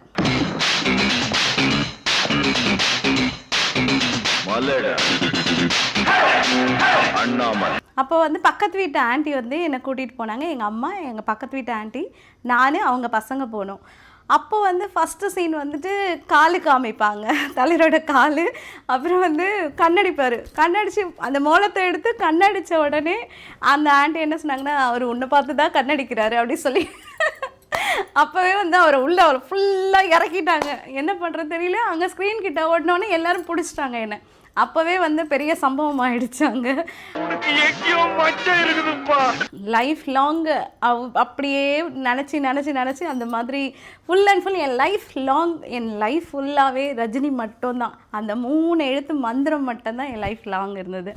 அதுக்கப்புறம் கல்யாணம் ஆயிடுச்சு. கல்யாணம் ஆனதால் அவர் மேலே நிறைய ஈர்ப்பு இருந்தாலும் என்னால் வெளிப்படுத்த முடியல. அதுவும் சீக்கிரம் கல்யாணம் பண்ணிக்கிட்டாங்க எனக்கு. அப்புறம் நான் சிங்கிள் பேரண்ட்டாக இருந்து நான் சக்ஸஸ்ஃபுல் விமனாக இருக்கேன், இந்த அளவுக்கு இருக்கேன்னா அதுக்கு ஒரே ரீசன் என்னோடய தலைவர் மட்டும்தான். அவருக்கு திடீர்னு ஒரு நாள் உடம்பு சரியில்லைன்ட்டு நியூஸில் போட்டுட்டாங்க. எனக்கு என்ன பண்ணுறதுனே புரியல. அவர் இல்லைன்னா நான் எப்படி இருப்பேன்னு தெரியல எனக்கு. அதனால் அவர் நல்லாகி வர வரைக்கும் ஃபுல் அண்ட் ஃபுல் சிவன் கிட்ட உட்காந்து ப்ரே பண்ணிகிட்டே இருந்தேன். அவர் வந்துடணும், அவர் திரும்பி வந்துடணும், அவர் இல்லைன்னா என்னால் முடியாது அப்படி சொல்லி. அதுக்கப்புறமா அவர் வாய்ஸ் நோட் மட்டும் ஒரு நாள் வந்துச்சு. அந்த வாய்ஸ் நோட்டை கேட்டு அதுவும் ஃபேக்குன்னு சொல்லிட்டாங்க. இல்லை, ஃபேக்காக இருக்காது, அவர் உயிரோட தான் இருக்கார், எனக்கு தெரியும் அப்படின்னு சொல்லி. அதுக்கப்புறமா நான் ப்ரே பண்ணிக்கிட்டேன், சாமி எப்படியாவது என் தலைவரை கொண்டு வந்துருங்க, நான் அவருக்காக மொட்டை அடிச்சுட்டு அவர் பேரை வந்து நான் டேட்டூ பண்ணிக்கிறேன்னு சொல்லிவிட்டு சூப்பர் ஸ்டார் ரஜினி சொல்லி டேட்டூ பண்ணிக்கிட்டேன். அதே மாதிரி அவர் திரும்பி வந்துட்டார். என்னோடய வேண்டுதல் மட்டும் இல்லை, இந்த உலகத்தில் கோடிக்கணக்கான ரசிகருங்க சார்பாகவும் நான் பண்ணிக்கிட்டேன். ரசிகருங்களும் இருக்காங்க. ஸோ வந்து அவர் வந்து நல்ல ஆன்மா. அவரை மாதிரி ஒரு மனுஷன் கிடையவே கிடையாது. ரொம்ப ரொம்ப நல்ல புனிதமான ஆத்மா. அதனால திரும்பி வந்துட்டாரு. நான் வந்துட்டேன்னு சொல்லு, திரும்பி வந்துட்டேன்னு. ஆனால் அவரை ஒரு தடவையாவது நேரில் பார்க்கணுன்னு ரொம்ப ரொம்ப ரொம்ப ஆசை எனக்கு. சரி, எப்படி நேரில் பார்க்குறது? கண்டிப்பாக ஒரே ஒரு விஷயம் நான் சொல்கிறேன். இந்த யூனிவர்ஸையும் நம்பணும், ஆன்மீகத்தையும் நம்பணும்னா கண்டிப்பாக ஒரு விஷயம் வந்து கண்டிப்பாக நடக்கும். நான் அவரை பற்றியே நினச்சிட்டே இருந்ததால் நான் அவரை மீட் பண்ணுற வாய்ப்பு கிடச்சிது. ஆக்சுவலி அவர் வந்து ஒரு பியூட்டி பார்லர் வருவார் ரஜினி சார். ஸோ அந்த பார்லரில் ஒரு பொண்ணு எனக்கு ரேகான்னு சொல்லிட்டு அந்த பொண்ணு எனக்கு கால் பண்ணுறா, அக்கா ரஜினி சார் இங்கே தான்க்கா வராரு, அவர் வந்து இங்கே தான் ஹேர் கட்லாம் பண்ணுறாரு, நீ வந்தீங்கன்னா மீட் பண்ணலாம் சொல்லிட்டு. நான் அப்போ வந்து பார்லர் வேலை ஸ்டார்ட் பண்ணிகிட்ருக்கேன். அவருக்காகவே கடன்னு எல்லாமே கற்றுக்கிட்டேன். அதுக்கப்புறம் அங்கே போயிட்டு கண்ணன் சார், இசபெல்லா மேம் 2 பேர் தான் இருக்காங்க. அவங்கக்கிட்ட போயிட்டு இந்த மாதிரி நான் வேலைக்கு ஜாயின் பண்ணிடுறேன், எனக்கு ரஜினி சாரை பார்க்கணும், எப்படியாவது எனக்கு அவரை பார்க்கணும் சொல்லி அவங்கக்கிட்ட கேட்டு அவங்க வந்து எனக்கு வாய்ப்பு கொடுத்தாங்க. ரஜினி சார் வரும்போது என்னை கூப்பிட்டாங்க. கரெக்டாக 17ஆம் தேதி 11ஆம் மாதம் 2011 அன்றைக்கி ஈவினிங்கு வாசல் வரைக்கும் வந்துட்டு போயிட்டார். அதுக்கப்புறம் 18ஆம் தேதி 10ஆம் மாதம் 2011 அன்றைக்கி ஈவினிங் 6 மணிக்கு தலைவர் வந்து அந்த பார்லருக்கு என்ட்ரி. நான் கீழே வந்து எட்டி பார்க்குறேன். அப்படியே சிம்பிளாக ஒரு ஒயிட் ஷர்ட்டு ஒரு க்ரே பேண்ட்டு போட்டு அப்படியே படிக்கட்டில் ஏறி வராரு. நான் இப்படியே நின்றுட்டே இருக்கேன். இசபெல்லா மேம் பக்கத்தில் நிற்கிறாங்க. அவரை பார்த்ததும் எனக்கு ஒன்றுமே புரியல. அப்புறம் அவங்க சொல்கிறாங்க, இவங்க தான் வந்து உங்களுடைய ரொம்ப ரொம்ப தீவிரமான ரசிகை சார், ரொம்ப ரொம்ப டைஹார்ட் ஃபேன் அப்படின்னு சொல்கிறாங்க. சூப்பர். அப்படியா, ஸோ ஸ்வீட் அப்படி சொல்லிட்டு தலையில் எப்படி பண்ணார், அவ்வளோதான் முடிஞ்சு என் கதை. கொஞ்சம் யோசிச்சு பாருங்களேன், நான் சின்ன வயசுலேருந்து குழந்தையிலேருந்து நான் அவரை பார்த்து பார்த்து பார்த்து ரசித்த ஒரு மனுஷன் நேரில் வந்து நிற்கிறாரு, என்ன பண்ண முடியும்? அப்படி இருந்துச்சு. அப்புறம் அதுக்கப்புறம் ஒரு 3 hours அவருக்கு வந்துட்டு ஹேர் கலரிங்கு, பெடிக்யூர், மேனிக்யூர் எல்லாமே நான் அவருக்காக பண்ணேன். அப்போ வந்து என்னை கேட்டார், உனக்கு ஏன் இந்த டேட்டூ பண்ண? நாங்கள் வந்து பணத்துக்காக தானே நடிக்கிறோம், நீ எதுக்கு இந்த டேட்டூலாம் பண்ணிட்டு இதெல்லாம் பண்ணக்கூடாது அப்படின்னாரு. இல்லை சார், எனக்கு வந்து என் அம்மாவுக்கு அப்புறம் எனக்கு நீங்கள் மட்டும்தான் உலகமே, நீங்கள் இல்லைன்னா நான் அவ்வளோதான் அப்படி சொல்லிட்டு அவர்கிட்டயே சொன்னேன்.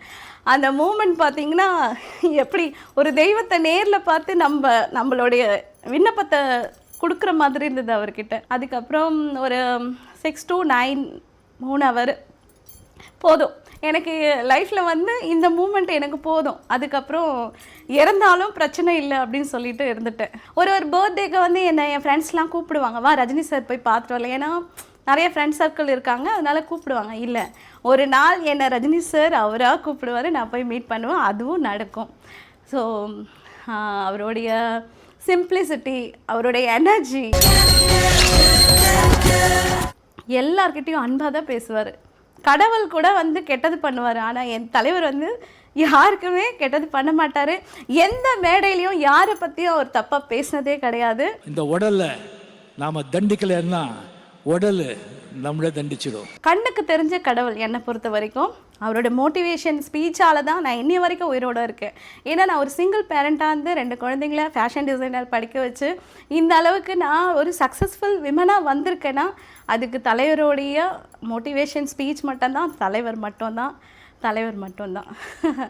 ஐ லவ் யூ தலைவா, I love you so much, I love you.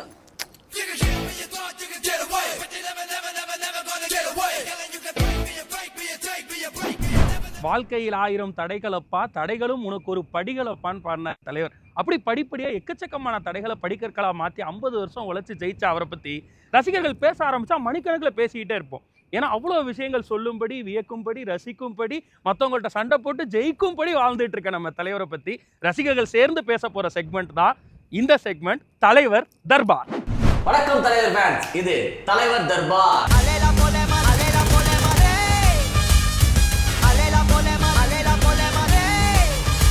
So இன்னைக்கு என்ன டாபிக், யார் கெஸ்ட்டாக வந்து இன்னைக்கு FDFS பற்றி பேச போகிறோம். ஸோ தலைவரோட படம்னாலே பயங்கரமாக இருக்கும். ஸோ அதை பற்றி பேசுறதுக்கு 2 பேரும் கூட வந்திருக்காங்க. 2 பேர் வந்து சென்னையை சார்ந்தவர்கள். ப்ரோ வணக்கம் ப்ரோ. வணக்கம் ப்ரோ. சூப்பர் ப்ரோ, வந்தது ரொம்ப ரொம்ப ரொம்ப நன்றி. ஸோ நமக்கு தெரியும் தலைவரோட படம்னாலே பயங்கர செலிப்ரேஷன் தான், அது எப்போ ரிலீஸ் ஆனாலும் சரி.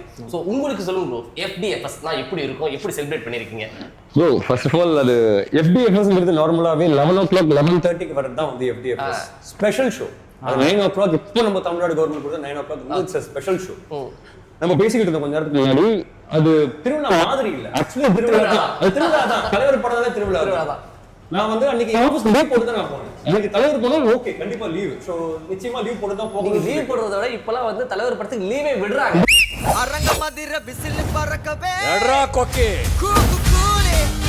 அப்படிப்பட்ட ஒரு ஃபெஸ்டிவல் ஆக்சுவலி.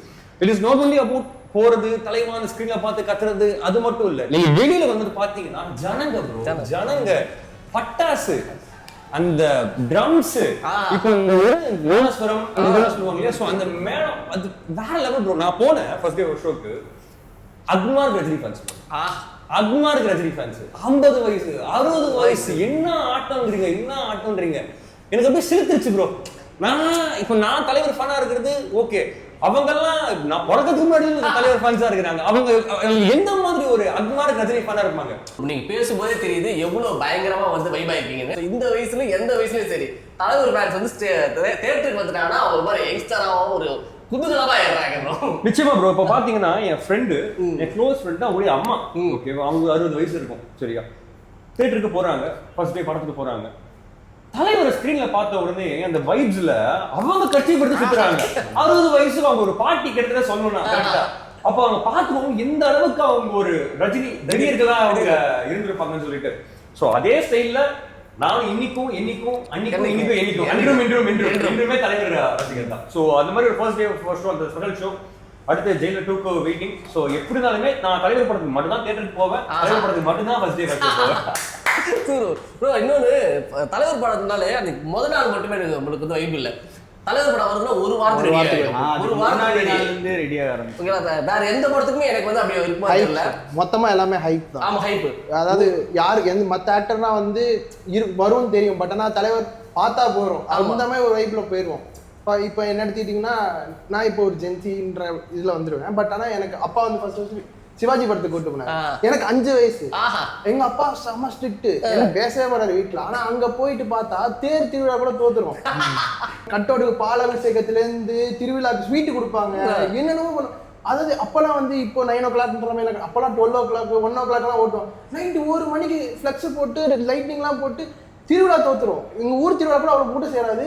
எங்க ஏரியாவில் கூட சின்ன தேட்டர் தான். ஆனால் அங்கே பார்த்தீங்கன்னா 1000 பேர் 2000 பேர் டிக்கெட் இல்லாமல் நின்று பார்க்கறதுலாம் நடந்திருக்கு. அப்போ எனக்கு வெறும் 5 வயசு தான். எனக்கு அவ்வளோவா தலைவர் யாருமே தெரியாது. அப்போ நான் உள்ள போகும்போது நீ வா எனக்கு கற்றுக் கொடுக்குறேன். எங்கள் அப்பா உள்ள கூட்டு போகும்போது அவர் பார்த்தா உலக எடுத்து வாயில போடுறாரு. வாயில போடுவாங்க ஒரு இது வந்துச்சு. ஓகே இந்த மனுஷன் அதுக்கு முன்னாடி இப்படின்னா சின்ன வயசுல கார்ட்டூன் பார்த்துட்டு வரும்போது எல்லாம் வெள்ளையா இருப்பாங்க, ஒரு தோட்டம் இருக்கும். இவர் நம்ம கலர்ல இருக்க யாரும் நம்ம கலர்ல இருக்க நம்மளே பண்ற மாதிரி இருக்கும். ஒரு ஹைப் கிரியேட் ஆகும். அது யாருக்குமே இப்ப வரைக்கும் கிரியேட் ஆகுது. அது வந்து எனக்கு ரொம்ப பிடிச்சது. அதாவது நீங்க சொல்லும்போது எவ்வளவு சந்தோஷப்படுறீங்க தெரியும். நானும் சரி தலைவர் ஃபேன்ஸ் எல்லாருமே இந்த திருவிழா கொண்டு சும்மா சொல்ல மாட்டாங்க. திருவிழாக்கு என்ன பண்ணுவாங்கன்னா ஒரு வாரத்துக்கு முன்னாடி ட்ரெஸ் எடுத்து வைப்பாங்க, இந்த மாவு எடுத்து வைப்பாங்க, அது முறுக்கு சுடுறது எல்லாமே ரெடி ஆகிட்டு அந்த திருவிழா அன்னைக்கு நம்ம பயங்கரமா அழகா தெரியணும் அப்படின்னு சொல்லிட்டு நம்ம இது பண்ணிருப்போம். அதே மாதிரிதான் தலைவர் ஃபேன்ஸ் எல்லாருமே அதான் ஒரு வாரத்துக்கு முன்னாடி டிஷர்ட் அடிச்சு கொடுக்குறதா இருக்கட்டும், தலைவருக்கு வந்து அந்த கெட்ட மெல்லாம் போட்டுருக்காரு அதே மாதிரி எங்கேயும் தேடி இருக்கட்டும், நம்ம ஷேவ் பண்றதா இருக்கட்டும், அவரோட ஸ்டைல் பண்ணிக்கிறது ரெடியா இருப்போம். அந்த ஒரு வாரம் ரெடியா இருப்போம். ரெடியா இருக்கு அன்னைக்கு முதல் நாள் நைட்டு 12 மணில ரெடி பண்ணுங்கடா அப்படின்னு சொல்லிட்டு உள்ள இறங்கி கலக்கிட்டு ஈவினிங்ல இருந்தே தலைவரோட இன்ட்ரோ சாங்ஸ் எல்லாம் எல்லா மியூசிக் சேனல்ஸ்லயும் தலைவர் பாட்டு மட்டும் தான் ஓடும். அது என்ன சொல்றேன்னு தெரியாது, ஒரு வைப். அது வந்து எந்த இடத்துலையும் கிடைக்காது. என்னுடைய கசின் பிரதர் பெங்களூர்ல ஒர்க் பண்றாரு. ஓகேவா, தலைவர் படத்துக்காக பெங்களூருக்கு சென்னைக்கு வந்தார். நான் அவர்கிட்ட முன்னாடி கால் பண்ணி சொல்லியிருந்தேன்னா நான் தலைவர் படம் முன்னாடி நாள் நைட்டே தியேட்டர் வாசல் போய் பத்துறோம், காத்தால எந்திரிக்கிறோம், பால் அபிஷேகம் பண்றோம், பட்டாசு அடிக்கிறோம், பண்டிகை கொண்டாடுறோம். இதுதான் நான் அவர்கிட்ட சொல்லுது. அப்படி நீங்க சொன்ன மாதிரி அந்த ஒரு வாரம் அந்த ஒரு மாசம் நானும் எங்க ஃப்ரெண்டும் ஆபீஸ்ல நம்ம எண்ணிட்டு இருக்கோம். 100 days to go, 90 days to go, 1 month to go, 9 hours to go. இது சொல்லிட்டு ஹவர்ஸ் கணக்குல எண்ணிட்டு இருந்தா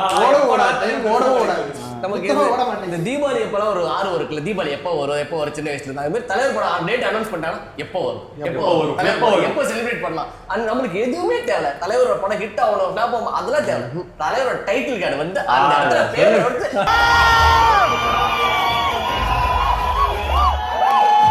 அரங்க மதிர விசில் பறக்கவே கத்துறது ஒரு சகம் இருக்குல்ல, அதுக்குதான் இப்போ வேற எதுக்கு தலைவா நீங்க நடிங்க, நடிக்காம போங்க, வாங்க தலைவரோட டைட்டில் கார்டு படம் வருது இல்ல, அது ஒரு நாள் போதும். அது போதும். நீங்க கரெக்ஷன் தேவையில்லை. தலைவர் நீங்க எல்லாமே பண்ணிட்டீங்க, நீங்க ரெக்கார்ட் பிரேக் எல்லாமே பண்ணிட்டீங்க. இதுக்கப்புறம் எங்களுக்கு எதுவுமே பண்ணாது. நீங்க ஒவ்வொரு தடையும் தலைவர் ஒவ்வொரு படமும் ஒவ்வொரு வருஷமும் எங்களுக்கு வந்து ஸ்கிரீன்ல வந்து வந்துட்டா போதும். அப்படி ஒரு ரசிக்கிறதா நம்ம கரெக்ட் ப்ரோ. இப்போ ஒரு வருஷத்துக்கு 1.5 வருஷத்துக்கு ஒரு சராசரி ஒரு மனுஷன் 5 படத்துக்கு போவோம். ஒரு டிக்கெட் காஸ்ட் 200 வச்சுக்கோங்களேன். ஃபர்ஸ்ட் டே இந்த ஸ்பெஷல் ஷோக்கு XYZ நம்பர் கிடைக்குதுன்னா நான் நம்பர் 5 படம் 6 படம் போகவே மாட்டேன். வருஷத்துக்கு 1.5 வருஷத்துக்கு 2 வருஷத்துக்கு ஒரு படம் தலைவர் படம் தான். அவங்க ஃபர்ஸ்ட் டே ஃபர்ஸ்ட் ஷோனா நீங்க டிக்கெட்லாம் எப்படி புக் பண்ணுவீங்க? ஜெனரலா கிடைக்காது, ஆன்லைன்ல எல்லாம் கிடைக்காது. First friends of friends. ஓகேவா, நீ ஃப்ரெண்ட்ஸ் ஆஃப் ஃப்ரெண்ட்ஸ். செகண்ட் முக்கியமா வந்து ரசிகர் மன்றத்தில் நம்ம போனாதான் நம்மளுக்கு வந்து கிடைக்கும். நம்ம வந்து ஐடென்டிஃபை பண்ணணும். எஸ்பெஷலி இப்போ இருக்கிற நீங்க காலகட்டத்துக்கு பாத்தீங்கன்னா உங்களுக்கு ஃபேக் டிக்கெட்ஸ்லாம் விற்க ஆரம்பிச்சு. ஓகேவா, பிரிண்ட் பண்ணி அதே சீட்ல போட்டு ஃபேக் டிக்கெட், ஈவன் இந்த கூலி ஆடியன்ஸ் உட்பட அதுதான் நடந்துச்சு. ஃபேக் டிக்கெட்ஸ்லாம் விற்க ஆரம்பிச்சிட்டாங்க. ஸோ ட்ரஸ்டட் பர்சன், ஓகேவா, நம்மளுக்கு இவர் தெரியும், நம்ம ஆள் பாரு, இவர் நம்ம தலைவர் அப்படின்னு சொல்லிட்டு அவர் வழியே நம்ம போனோம்னா நம்ம கரெக்டான ப்ரைஸ்ல கரெக்டான டிக்கெட் கிடைக்கும். நம்ம அப்படிதான் நம்ம போகணுமே தவிர நம்ம தேர்ட் பார்ட்டி மூலியமா போறது இல்லை அவங்க கொடுக்குறாங்க நம்ம போனோம்னா கண்டிப்பா நம்மளுக்கு தான் அன்னைக்கு லாஸ். அதே மாதிரி தலைவரோட ஃபர்ஸ்ட் டே வருஷம் டிக்கெட் ஒன்று இருக்கும். அது வந்து எனக்கு நான் ஃபர்ஸ்ட் எந்திரன் படம் தான். நான் வந்து 2010 நினைக்கிறேன், 2010 போறேன். நான் காலேஜ் படிச்சுட்டு இருக்கேன். ஃபர்ஸ்ட் போறேன். அப்போ காலேஜ் கட்டடிக்க முடியல, எனக்கு ரொம்ப கஷ்டம். ஃபர்ஸ்ட் டே ஷோ போக முடியல ஈவினிங். ஆனா ஹாஸ்டல் எங்களை விட மாட்டாங்க. 3:30 மணி குடிச்சு அடப்பா ஹாஸ்டல் ஆச்சு ஏதாவது பார்த்துக்கலாம் பிரச்சனை. டிக்கெட் எடுத்துட்டு ஓடுறேன். மதுராந்தகத்தில் ஒரு நார்மல் தேட்டர் தான், அந்த தேட்டரில் ஒரு ஸ்டிக்கர் போட்டு தலைவரோட ஃபேஸ் போட்டு ஒரு டிக்கெட் தராங்க. எனக்கு அதை பார்த்தோன்னே இன்னும் இப்படி இருக்கு தலைவர் படம் போட்ட அந்த ஸ்டிக்கர் இன்னும் அந்த தலைவரோட டிக்கெட் இன்னும் வச்சிருக்கேன். அதை பார்த்து உள்ளே போயிட்டு கத்தி இது பண்ணுற மாதிரிங்களா, ஐயோ சூப்பர். அதுதான் டிக்கெட் கூட சேஃபாக வச்சிருப்போம். அதுதான் தலைவரோட டிக்கெட். ஆக்சுவலி பேட்டை படத்துக்கு இதே நடந்துச்சு. எனக்கு தெரிஞ்சு 2019 பொங்கல் அப்போ வந்துச்சுன்னு நினைக்கிறேன். டிக்கெட் கிடைக்கல, ஓடுறோம். ஒவ்வொரு எந்த தேட்டர் கிடைச்சாலும் கிடைக்கலாம், ஓடுறோம். நடுவில் பார்த்தீங்கன்னா சொல்லவே வேணாம், இங்கே ஒரு பக்கம் பட்டாசு மேலும் நடிச்சுக்கிட்டு இருக்காங்க. டான்ஸ் தடவ முடியல, டிக்கெட்டுக்கும் கிடைக்காம ஒரு திணறி அப்போ டிக்கெட் கிடைச்சது. அது வந்து வீட்டில் எங்கள் யாருக்குமே தெரியாது இப்போ வரைக்கும். ஆனால் டிக்கெட் எடுத்து சேஃபாக இருக்கு. அது வந்து ஒரு மெமரி. அது வந்து ஒரு டிக்கெட் எடுக்க ரொம்ப கஷ்டப்பட்டோம். 2 பேர் தான் போனோம். டிக்கெட் சுத்தமாக கிடைக்கல. அந்த இடத்துல எப்படி சொல்றது, கவுண்டருக்குள்ளேயே போக முடியல. மன்னன் படத்துல வராம மேலே ஏறி கீழே இறங்கி அந்த மேல ஒரு எக்ஸ்பீரியன்ஸா இருந்துச்சு.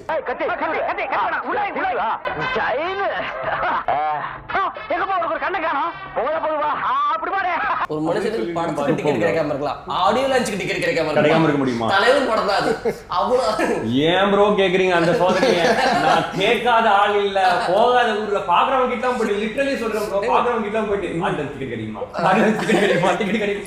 லிட்டரலி ப்ரோ கேட்காத ஆளே இல்ல. ரசிகர்களை தாண்டி சினிமா இண்டஸ்ட்ரிக்குள்ள இருக்க ஆளுங்களுக்கே கிடைக்க மாட்டேங்குது. எவ்வளவு பேர் இன்ஃப்ளூயன்ஸ் பண்றாங்க. சன் டிவிக்கே கால் பண்ணி தலைவர் டிக்கெட் கிடைக்குமா, இல்லை டிமாண்ட் ஏங்க உங்களுக்கு டிமாண்ட் யாருதான் அவ்வளோ பேர். ஒரு ஆங்கர் சன் டிவில ஒர்க் பண்ற ஒரு ஆங்கர் அவர் வாட்ஸ்அப்ல ஸ்டேட்டஸே போட்டாரு, கூலிங் டிக்கெட் என்கிட்ட இல்ல, அவரே போட்டாரு. சன் டிவில வேலை செய்யற வாட்ச்மேன் கூட கால் பண்ணி டிக்கெட் இருக்காங்க.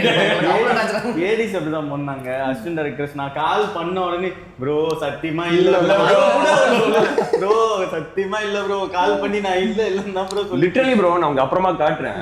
லோகேஷ் கனகராஜுக்கு நான் இன்ஸ்டாகிராம்ல மெசேஜ் போட்டேன். தலைவா ஆடியோ லான்ச்சுக்கு டிக்கெட் இன்ஸ்டாகிராம் மெசேஜ் போடுறேன், இந்த சன் பிக்சர்ஸ்க்கு கால் பண்றேன், யாருக்கோ என்னன்னா கூகுள்ல ஃபோன் நம்பர் கிடைக்குது, எல்லாருக்கும் ஃபோன் பண்ணி கேட்கிறேன் எப்படியாவது ஆடியோ டிக்கெட் வாங்கிடணும்னு தலைகீழே நிக்கிறேன்.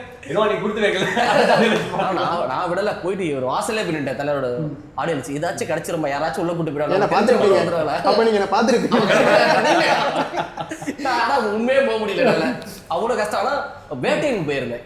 என் கூட இருக்கிற ஒரு ரசிகர் வந்து நான் ஒரு வெறிய ரசிகர்னா அவர் அதுக்கு மேல இருப்பார். அவர் சுதீர் வேட்டைக்கு போறோம், இந்த டிக்கெட் ஒன்று கொடுக்குறாங்க. வேட்டைக்கு தலைவரோட போட்டோ ஒன்று இருக்கு. பவுன்சர் வந்து அவன் இப்படி இருக்கான், பெரிய மாதிரி இருக்கான். அவன் என்ன பண்ணா டிக்கெட் கிளிக்கும் போது லைட்டா தலைவரோட ஃபேஸ் லைட்டா கிழிச்சிருச்சு. சண்டைக்கு போயிட்டாரு அவர். போயிட்டு ப்ரோ இருங்க, தலைவரோட போட்டோ கிழிச்சிட்டாங்க. ப்ரோ நீங்க டிக்கெட் உங்களுக்கு அது டிக்கெட் அது தலைவர் அதை நாங்கள் சேஃபா வச்சிருப்போம். இத்தனை ஆடியோ ஆச்சு, இத்தனை டிக்கெட் எல்லாமே உயிரோட வச்சிருக்கோம் சொல்லி சண்டைக்கு போறாரு. ப்ரோ வேணாம் பாத்தீங்கன்னா அந்த அளவுக்கு அந்த டிக்கெட்டை கூட ஒரு மாதிரி ஒரு பிரசாதமா பாக்குற அளவுக்கு ரசிகர்கள் நம்ம தலைவர் ரசிகர்கள்.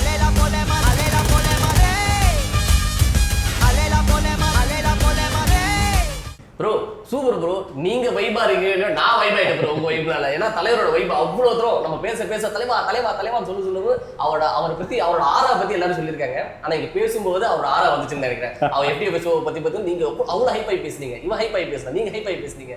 ஸோ அந்த ஹைப்போட இந்த ஷோ முடிக்கும். ஸோ வந்து ரொம்ப ரொம்ப ரொம்ப நன்றி ப்ரோ. Thank you so much.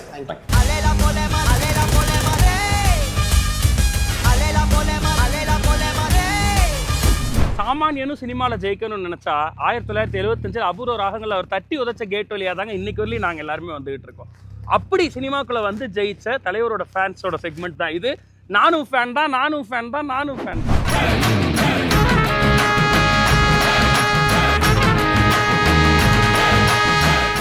தலைவர் சினிமாவுக்கு வந்து 50வது வருஷம் இது வந்து ஓவராலாக நம்ம ஒரு ஆர்டிஸ்டாக ஒரு ஆக்டராக அப்படின்னு பார்த்தோம்னா I think this is Indian சினிமாலேயும் சரி, ஈவன் வேர்ல்ட் சினிமாலேயும் one of the biggest achievement அப்படின்னு நினைக்கிறேன். நான் வந்து எனக்கு தெரிஞ்சு இப்போ அவருக்கு தலைவர் வந்து ஒரு 74 இயர்ஸ் அண்ட் இஸ் இந்த நியரிங் 75.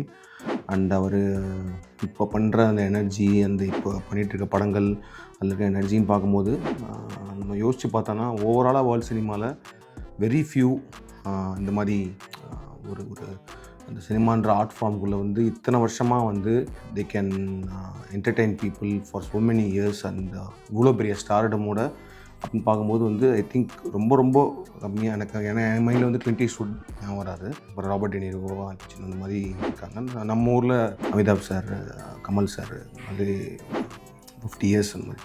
ஸோ ஓவராலாக வேர்ல்டுன்னு எடுத்தோம்னாலே ஒரு கம்மியான ஆட்கள் தான் இருப்பாங்க. ஸோ அதில் வந்து தலைவர் பண்ண இந்த இது it's big achievement. And being so dedicated to this art form, being so passionate about an art form after 50 years also, அதுதான் வந்து நான் வந்து பயங்கர இன்ஸ்பைரிங்காக பார்க்குறேன். It's all like and then Thalaivar as a phenomenon I think it's very very close to my heart. நான் நிறைய இடங்களில் முன்னாடியே சொல்லியிருக்கேன். அது வந்து எனக்கு வந்து சினிமா அப்படின்றது மேலே வந்து ஒரு ஆர்வமும் ஒரு பிரமிப்பும் வர்றதுக்கு ஐ திங்க் முதற் காரணம் வந்து தலைவர் தான், அவரோட படங்கள் தான். ஏன்னா எங்கள் ஃபேமிலி எல்லாருமே வந்து பயங்கரமான தலைவர் ஃபேன்ஸ். அந்த சின்ன வயசில் வந்து படங்கள் பார்த்து மதுரையில் நிறையா படங்கள் பார்ப்போம். பட் ஆனால் தலைவர் படம் பார்க்குறதுன்றது வந்து ஒரு பார்ட் ஆஃப் அவர் லைஃபாக இருந்த ஒரு விஷயம் இந்த காலகட்டம் அது. அண்டு அப்போல்லாம் வந்து ஐ திங்க் வருஷத்துக்கு அட்லீஸ்ட் ஒரு 2 படம் 3 படம் நடிச்சிட்டு இருந்திருப்பாங்கல்ல. ஸோ நான் வந்து அரௌண்ட் 88 90s அந்த டைமில் பார்த்தோன்னா இயர்லி அட்லீஸ்ட் மினிமம் ஒரு 3 தலைவர் படமாச்சும் வரும். ஸோ வந்து ஈவெண்ட்ஃபுல்லாக இருக்கும் அவங்க லைஃபே. அதாவது எங்கள் அப்பா எங்கள் மாமா அவங்களோட லைஃப்லாம் பார்த்தோன்னா, ஏன்னா ஒரு எவ்ரி 2 months 3 months வந்து ஒரு தலைவர் படம் வரும். இப்போலாம் வந்து ஒரு இயர்லி ஒன்ஸ் வருது, 2 years ஒன்ஸ் வருது. அப்போ எவ்வளோ பெரிய ஒரு ஹேப்பனிங்காக இருக்குல்ல நம்மளுக்கு வந்து அந்த படம் ரிலீஸ் ஆகிறதுக்கு ஒரு மாதத்துக்கு முன்னாடியும் படம் ரிலீஸ் ஆனதுக்கு அப்புறமேட்டும் வந்து ஒரு ஹேப்பனிங்காக போகுது. ஸோ ஒரு தலைவர் படம் வந்து ஐ திங்க் ஒரு தலைவர் ஃபேனோட லைஃப்பை ஒரு 3 மாதமாச்சு ஈவெண்ட்ஃபுல்லாக வச்சுக்கும், மெமரபுளாக வச்சுக்கும். ஸோ அந்த மாதிரி டைமில் யோசிச்சு பார்த்தீங்கன்னா வருஷத்துக்கு ஒரு 2 படம் 3 படம் வரும்போது ஐ திங்க் அவங்களோட லைஃப் ஃபுல்லாகவே வந்து தலைவர் ஒரு பார்ட் ஆஃப் தர் லைஃபாகவும், தலைவர் படம் பார்க்குறதுன்றது வந்து பார்ட் ஆஃப் தர் லைஃபாகவும் ஒரு செலிப்ரேஷனாகவும் அவங்க லைஃப் எல்லாரையுமே வந்து ஒரு செலிப்ரேட்டரி மைண்ட் செட்டில் வச்சுக்கிறதுக்கு ரொம்ப ஹெல்ப் பண்ணிச்சுன்னு நினைக்கிறேன் அந்த பர்டிகுலர் டைமில். ஸோ அந்த டைமில் தான் நான் வந்து சின்ன பசங்கள்லேருந்து வளர்ந்து வரும்போது அதே ஃபார் ஃபேண்டசியில் வளர்ந்தால் தான் அந்த மாதிரி தலைவர் படங்கள் தேட்டரில் பார்க்கும்போது தான் எனக்கு வந்து சினிமா மேலே வந்து ஒரு பயங்கரமான ஒரு கிரேஸும் ஒரு லார்ஜர் தென் லைஃப் ஒரு விஷயமும் எனக்கு வந்து வர ஆரம்பிச்சதும் தலைவர் படத்தில் இருந்தான். ஸோ அப்போலேருந்தே வந்து ஒரு தலைவர் ஃபேனாகவே வளர்ந்து வந்துட்டு அப்புறம் ஒரு பாயிண்ட் ஆஃப் டைமில் சினிமா அதை மீறி வந்து ஒரு சினிமா அப்படின்ற விஷயத்தை வந்து டெக்னிக்கலாகவும் ஒரு ஆர்ட் ஃபார்மாகவும் ஒரு பேஷனாகவும் அது மாறி அது வந்தாலுமே வந்து ஸ்டில் அந்த ஃபேண்டசி குறையவே இல்லை. ஏன்னா வந்து நான் வந்து தலைவரோட வந்து பேட்டன் ஒரு ஃபிலிம் பண்ணியிருக்கேன். Even now I can't see him as an okay அவர் ஒரு ஆக்டர், நம்ம ஒரு டைரக்டர் அப்படின்ற அந்த மைண்ட் செட்னால என்னால் இது வரைக்குமே பார்க்க முடியாது.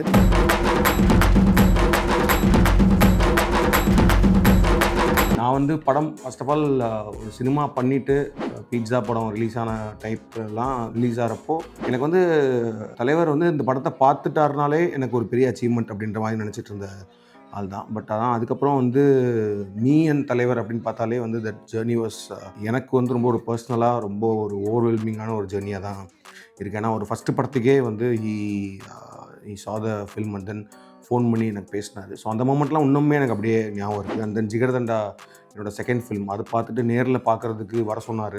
நேரில் நாங்கள் போய் மீட் பண்ணோம். ஸோ மீட் பண்ணிவிட்டு ஐ திங்க் அந்த நாள் அதான் அப்போ தான் அவர் நேரில் நான் ஃபஸ்ட்டு மீட் பண்ணுறேன். ஸோ எனக்கு வந்து அந்த எக்ஸைட்மெண்ட்டில் ஒன்றுமே புரியல. அதாவது வந்து அவரை நிஜமாகவே பார்த்துட்டோமா, அவர் நேரில் நம்ம பார்த்துட்டோமா, அவர்கிட்ட பேசிட்டோமான்றதை ரியலைஸ் பண்ணுறதுக்கே ஒரு டைம் ஆச்சு.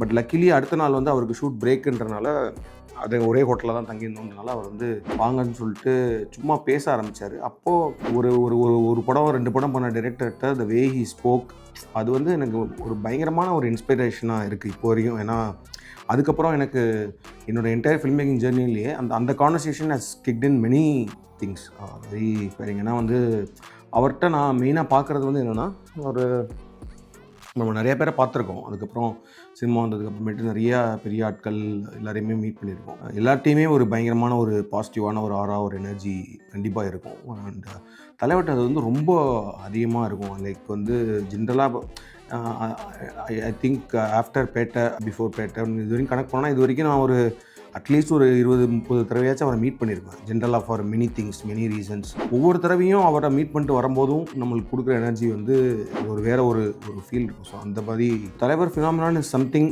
தட் இஸ் இப்போ என்னோட லைஃப் என்னோடய சினிமா கெரியர் அப்படின்னு எது எடுத்தாலும் ஐ திங்க் தட் தலைவர் phenomenon is always a part of it. அது இல்லாமல் வந்து என்னோடய கெரியர் கிடையாது, என்னோடய லைஃப்புமே கிடையாது. ஏன்னா வந்து லைஃபுக்கு before coming in to cinema அசச் வந்து ஏன்னா ஒரு பர்சனாகவே வந்து I think cinema has change way I C things, way I C life. வந்து எனக்கு சினிமா தான் நிறையா மாற்றிருக்கு. நான் வந்து இந்த பெங்களூரில் ஐடியில் வேலை பார்த்துட்டு இருந்தேன். அண்ட் தென் இந்த நாளே வரணும் நிறைய விஷயங்கள் நடந்து ஒரு பாயிண்ட் ஆஃப் டைமில் என்னை கம்பெனி விட்டு டக்குன்னு ஒரே நாளில் வேலையை விட்டு தூக்கிட்டாங்க. எனக்கு இன்னும் ஞாபகம் இருக்குது அந்த மொமெண்ட் வந்து ஒரு பெரிய டிசிஷன் எடுக்க வேண்டிய சுச்சுவேஷன். அதாவது வந்து வேலை போயிடுச்சு, இப்போ நான் வந்து நாளே இயக்குனரை நம்பி நான் இங்கே வரணும், வந்து அதுக்கப்புறம் நான் ஃபிலிம் கேரியரை வந்து பண்ணணும் அப்படின்றது.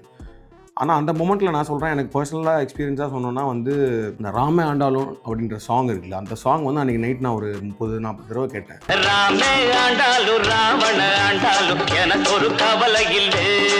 அந்த சாங் கொடுத்த அந்த எனர்ஜி, அந்த சாங் கொடுத்த மோட்டிவேஷன், ஐ டோன்ட் திங்க் வேறு யாராச்சும் என் கூட உட்காந்து ஒரு மணி நேரம் பேசியிருந்தாலோ, ஒரு ஈவன் வீட்லேயும் என்ன வார்த்தைகள் சொல்லியிருந்தாலும் அது கொடுத்த மோட்டிவேஷன் வந்து எனக்கு கொடுத்துருக்குமான்னு தெரில. நாட் ஜஸ்ட் ஓகே நம்ம சினிமா பார்த்தோம், சினிமா ஹீரோ மேலே இருக்கிற இதுன்றதை மீறி ஐ திங்க் என்ன மாதிரி நிறைய பேருக்கு, I mean most of them will feel that அந்த ஒரு எப்படி வந்து இப்போ இளையராஜா சாரோட சாங் வந்து நம்ம லைஃப்லேருந்து பிரிக்க முடியாது, அதே மாதிரி தலைவரோட விஷயமும் நம்ம லைஃப்லேருந்து பிரிக்க முடியாது. ஸோ நம்மளாம் சினிமா பார்த்து வளர்ந்த ஒரு ஜென்ரேஷன் அப்படின்றப்போ he holds a very very big and very very important part of my life, and I always wish him success and very very happy life, very very healthy life, and first of all thanks for existing and thanks for making our lives more beautiful.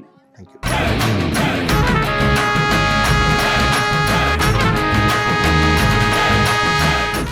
தலைவரோட 50 வருஷ திரை வாழ்க்கையினுடைய ஸ்பாட்லைட்டை சொல்லணும்னா கூட ஒரு நாளைக்கு 1 மணி நேரம் பத்தாது, பொழுது போகிறதே தெரியாது, அதான் உண்மை.